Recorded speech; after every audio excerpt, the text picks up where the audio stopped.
Hey guys, welcome back to another video. This one's life lesson number 2 and it is on confidence. First one was on perspective. If you haven't seen it, go check it out. But these aren't going in any particular order. Alright, so confidence, mainly what I'm talking about is self-confidence. I'm not talking about being arrogant or being cocky, alright? I'm talking about self-confidence, about believing in yourself. And in my last video, I mentioned about the quote, believe in yourself and you're halfway there, by Theodore Roosevelt. And I really like that quote, because the way I interpret it is as no matter what it is you're facing or what obstacle you had to overcome, if you already believe yourself, you already tell yourself you can do it, you're gonna get it done, right? It's that self-fulfilling prophecy. If you tell yourself you can't do something, I guarantee you will not be able to do that something. It's all about, like I said, it goes hand in hand. It's all about your mindset. So if you have the right perspective and you're confident, you're like, I got this, that is awesome. That is awesome. That's the way to go to bat. Because if you go to bat thinking, no, I'm going to strike out, or no, I'm just not going to hit a home run, or I'm not even going to get on base, whatever, however you want to think about it, it all goes back to your self-confidence. And again, that plays hand in hand with your perspective.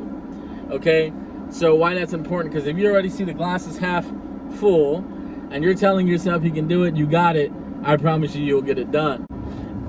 If you tell yourself something long enough, you're gonna see it come true. Self-fulfilling prophecy. All right, so if you keep doubting yourself, you keep telling yourself you're not gonna do this, you're not gonna be able to do that, or it's too difficult, or you can't, I promise you won't. It will not happen for you, because you don't have that confidence. Now, whereas if you have the confidence, you're believing yourself, you're seeing the glasses half full, then it's more likely gonna happen. Does that mean 100%? Maybe not. But if you give it your all and you go to bat with that confidence, it's gonna play out nicely. All right, it's gonna come out better than what it could have been. Because if you go in with that wrong perspective and you're negative and you're doubting yourself, it's not gonna come out great. So it's kind of like, what do you have to lose? Like if you go up to bat and you're confident, like what's really the worst that can happen? And again, I don't mean arrogance, I don't mean cockiness, I don't mean you thinking you're the best or better than everybody else. I don't mean anything like that. But just believe in yourself and just don't doubt yourself. Have that self-confidence. In high school, my senior year in high school, I was taking calculus, and my teacher was Mr. Holland, and he would always tell us to be confident. Sometimes he would ask us to come do a problem on the board, and he told us just to be confident. A lot of us were really scared because we didn't want to make a mistake. We thought we would seem stupid, whatever it was, right? And he would always say, no, just come on, be confident, be confident. And it was like, he preached that all year long. And the reason I love that is because no matter, I could go up there and do a problem completely wrong, and he wouldn't see the bad in it. He would see the good in it.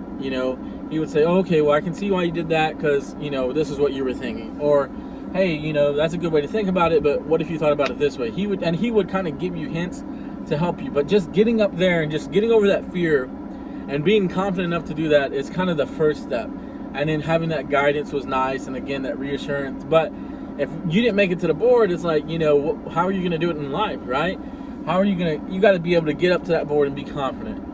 And I love that. I want you to feel that same way. Come up and try it. What's the worst that's going to happen? Everybody makes mistakes. Everybody fails, right?